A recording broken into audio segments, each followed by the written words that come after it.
Hola, hola, chicos y chicas. Entonces vamos a empezar donde lo dejamos. Ya este video va a ser para darle un cierre a la parte de Hadoop, ¿ok? Ya vimos almacenamiento en HDFS, vimos procesamiento con MapReduce y entonces ahora les voy a mostrar una herramienta que lo que ocupa es MapReduce, pero eso ocupa MapReduce a bajo nivel, porque en realidad con lo que van a estar interactuando si ocupan esta herramienta es con SQL más que nada, ¿ok? Y algunas instrucciones que son específicas de la herramienta, pero todo lo que es consulta y eso va a ser lenguaje SQL, ¿ok? Esta herramienta se llama Hive. La máquina virtual que yo les di a ustedes ya viene con Hive instalado por defecto. Pero si ustedes instalan Hive, instalan Hadoop y luego instalan Hive, lo que va a hacer Hive es que les va a crear un usuario nuevo. Es decir, cuando ustedes entran a HDFS, no sé si se dieron cuenta que en la carpeta raíz hay una carpeta por cada uno de los usuarios. Entonces hay una carpeta para el usuario de la máquina virtual que creó Hadoop. Hay otro usuario que se llama Hive, que es el nombre de esta herramienta, y hay otro usuario que se llama Peak, porque hay otra herramienta que también es para trabajar con MapReduce a alto nivel, que se llama Peak, pero Peak tiene un lenguaje propio, ya que no es SQL, sino es un lenguaje que definieron los desarrolladores de Peak, y utiliza ese lenguaje de alto nivel para definir qué hacer con los datos, y lo que hace es que traduce ese lenguaje a tareas de MapReduce. Hive hace lo mismo, pero en lugar de definir un lenguaje de alto nivel propio, lo que hace es que utiliza SQL. Entonces ustedes escriben consulta SQL y lo traduce a tareas MapReduce. ¿Ok? Entonces, cuando ustedes instalan Hive, lo que hace es eso. En HDFS crea un usuario nuevo que se llama Hive y entonces cuando ustedes agregan datos a través de Hive y esas cosas, lo que va a hacer es que lo va a crear en nombre del usuario Hive y no en nombre de su propio usuario. Recuerden, cuando ustedes suben archivos y todas esas cosas, lo van a subir a la carpeta de HDFS que está asignada a su usuario. Sin embargo, cuando lo suben a través de Hive, van a ser subidos a la carpeta de usuario de Hive y Hive no lo va a subir así como un archivo como lo hacen ustedes, sino que va a hacer ciertas optimizaciones y va a distribuir las cosas de manera tal para que esos archivos puedan verse y consultarse como SQL de manera óptima. ¿Ok? Entonces, a ver, Hive. Hive fue más que nada desarrollado en Facebook, fue una herramienta que desarrollaron en Facebook para los científicos de datos de esta compañía. Es decir, Facebook utilizaba mucho Hadoop, utilizaba mucho MapReduce y se dio cuenta que implementar tareas MapReduce consumía tiempo, ¿ok? Entonces trató de ocupar un lenguaje por encima de MapReduce para que sus científicos de datos no perdieran tanto tiempo implementando MapReduce en Java o en Python o lo que sea. ¿Ya? Además, esto le traía otro beneficio, que cuando llegaba un científico de datos nuevo, no tenía por qué aprender MapReduce, ya le bastaba con saber SQL. Si sabía SQL, aprendiendo un par de consultas más, ya sabía trabajar con Hive. ¿Ok? Entonces, esto fue lo que hizo Facebook.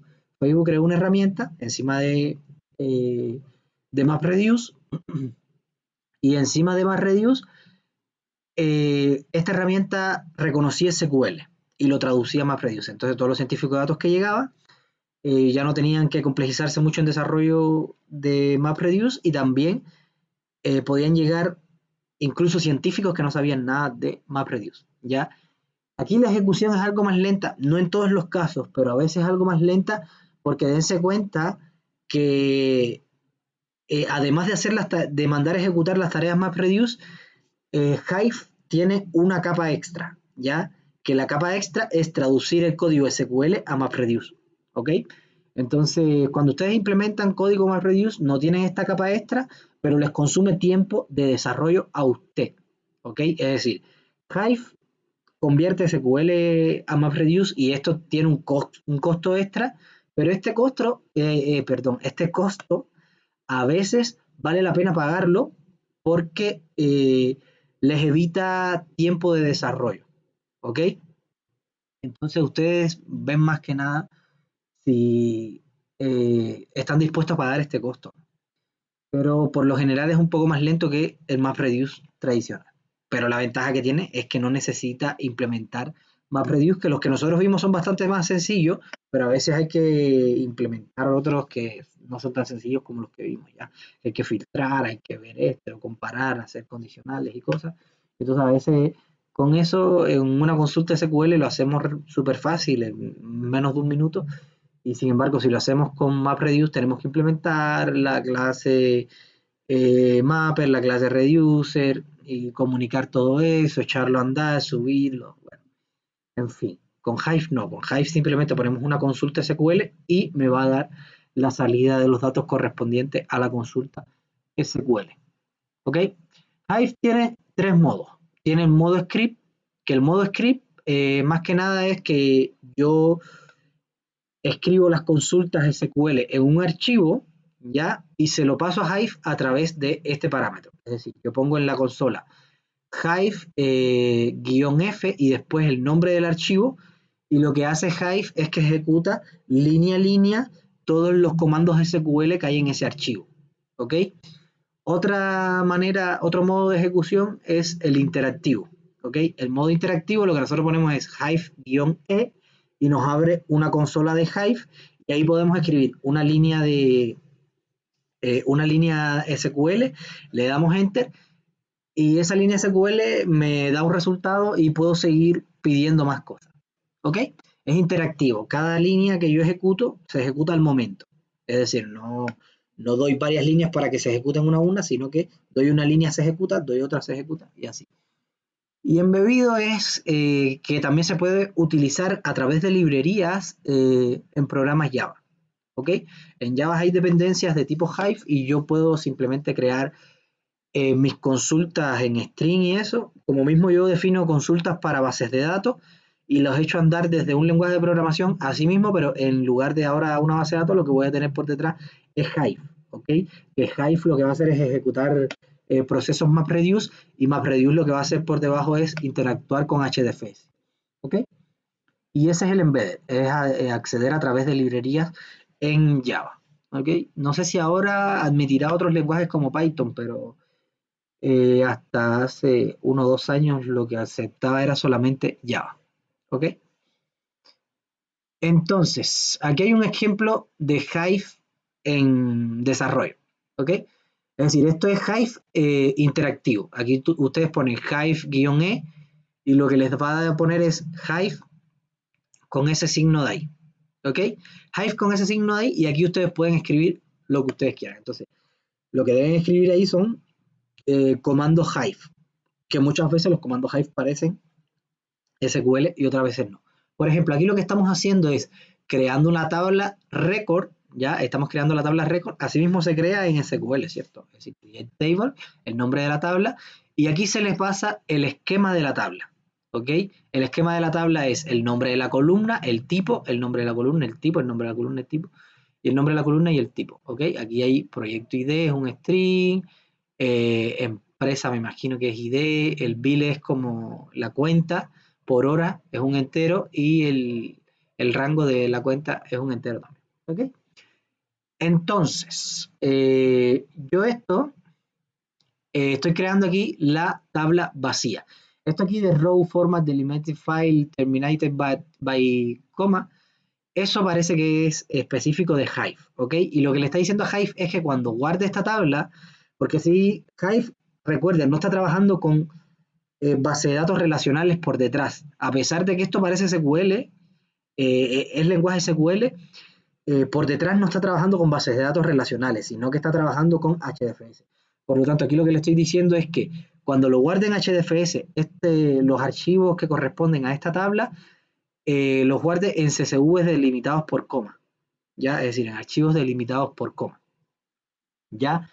Entonces, lo otro que puedo hacer aquí yo estoy creando la tabla vacía. Ahora, lo otro que puedo hacer es a esa tabla agregarle datos. ¿Cómo le agrego datos? Load data in path y aquí le pongo dónde están los datos. Estos datos tienen que estar en HDFS, no en mi sistema local. ¿Ok? Fíjense que esto es input, /data.txt. Ese data.txt yo tengo que haberlo subido a HDFS antes. ¿Ok? Entonces cuando yo digo load data in path y le paso el path del archivo que está en HDFS, él lo que hace es que lo transforma de la manera en que va a almacenar los datos Hive. ¿Ok? Entonces esto que hay acá que está en su cuenta de usuario de HDFS, cuando me refiero a la cuenta de usuario me refiero a la carpeta que tiene el directorio que tiene su nombre de usuario. Ya eso lo va a copiar al directorio que tiene el nombre de usuario de Hive y lo va a dividir de cierta manera y va a tratar de hacer ciertas optimizaciones para que el trabajo con Hive sea más rápido. ¿Ok? Entonces aquí dice override into table records, es decir, load estos datos y guárdalos en la tabla records, que fue esta tabla que creamos acá arriba. Y ya después de que yo hago esto, ya tengo mis datos en Hive. Ahora lo único que me queda hacer es empezar a hacerle consultas, ¿ok? Y entonces consultas simplemente es SQL, puro y duro. Fíjense, ¿qué estoy seleccionando? El proyecto ID, es decir, el ID del proyecto, la suma, es decir, estoy integrando la columna bill hour, es decir, esta de aquí, la estoy integrando con suma y estoy diciendo from esta tabla donde el ID del proyecto es distinto de PRJ001. ¿Ok? Y en este caso estoy poniendo group by PRJID. ¿Ok?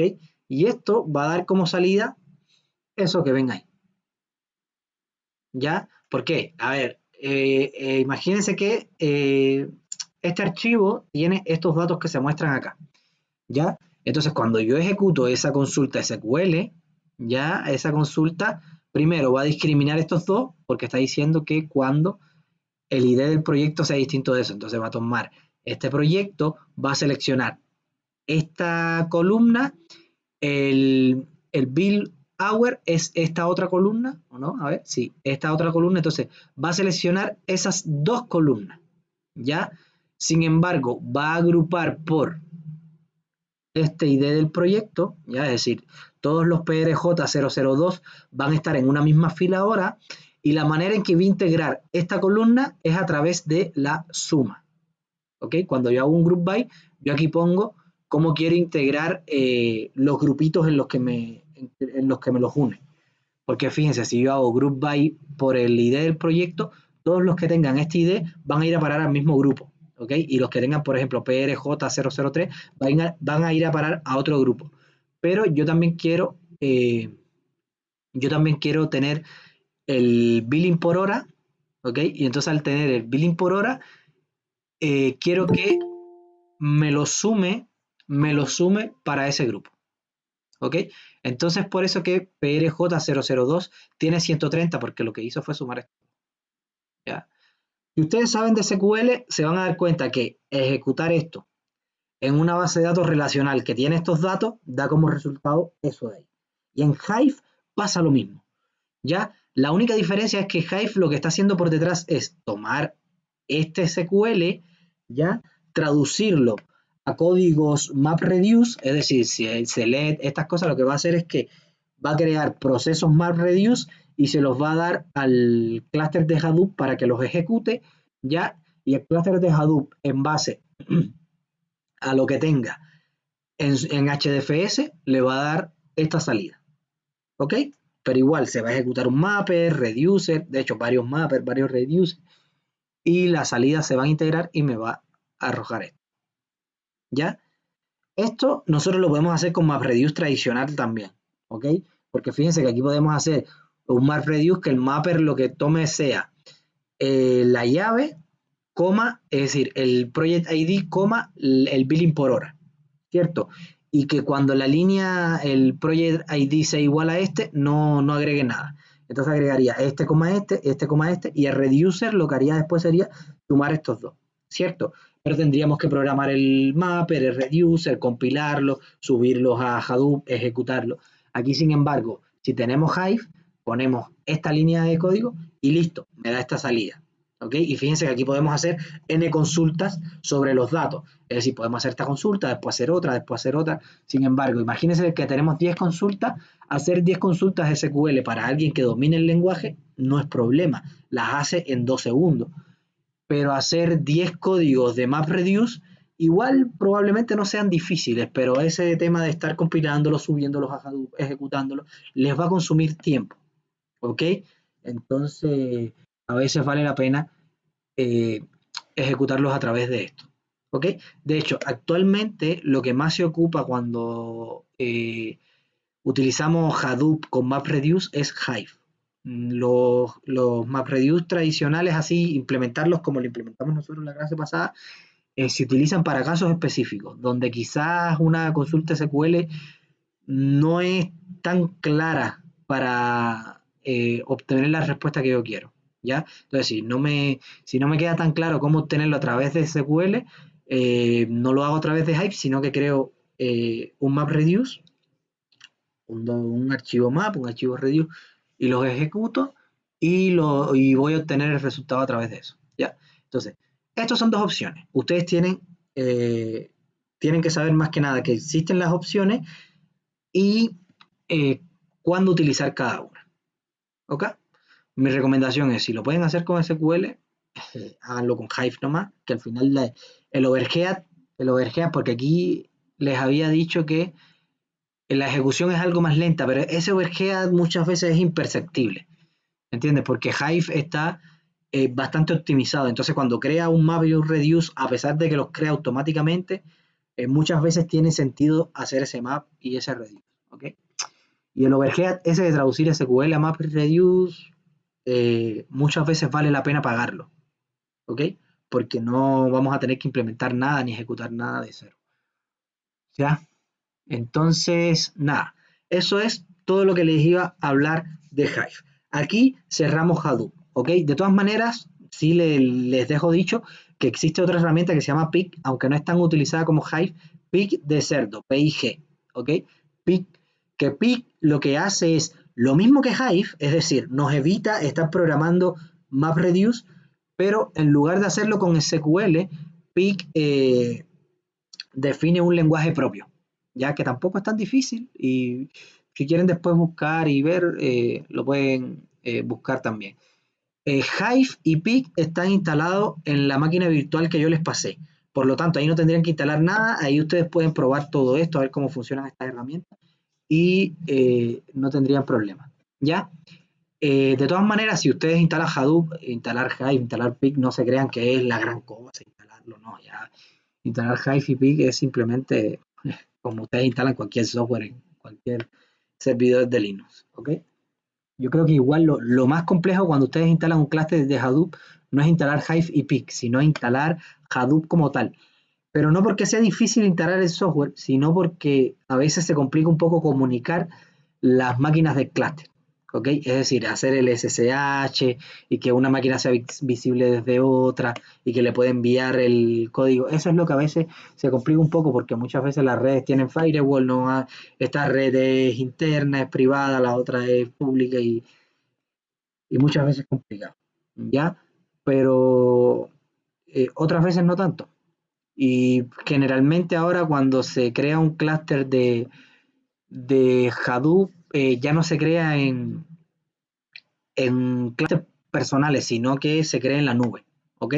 Amazon, Google Cloud, ese tipo de servicios ya eh, tienen definidos servicios que ustedes dicen, yo quiero un clúster de Hadoop que tenga instalado Hive, que tenga instalado Spark, que tenga instalado MapReduce, y lo quiero de 50 nodos. Entonces ahí ustedes pueden sacar el cálculo de cuánto les va a salir y créanme que si es una empresa grande, les va a salir mucho más rentable que comprar 50 equipos y echar a andar un clúster de Hadoop en esos 50 equipos, conectarlos, ¿ya?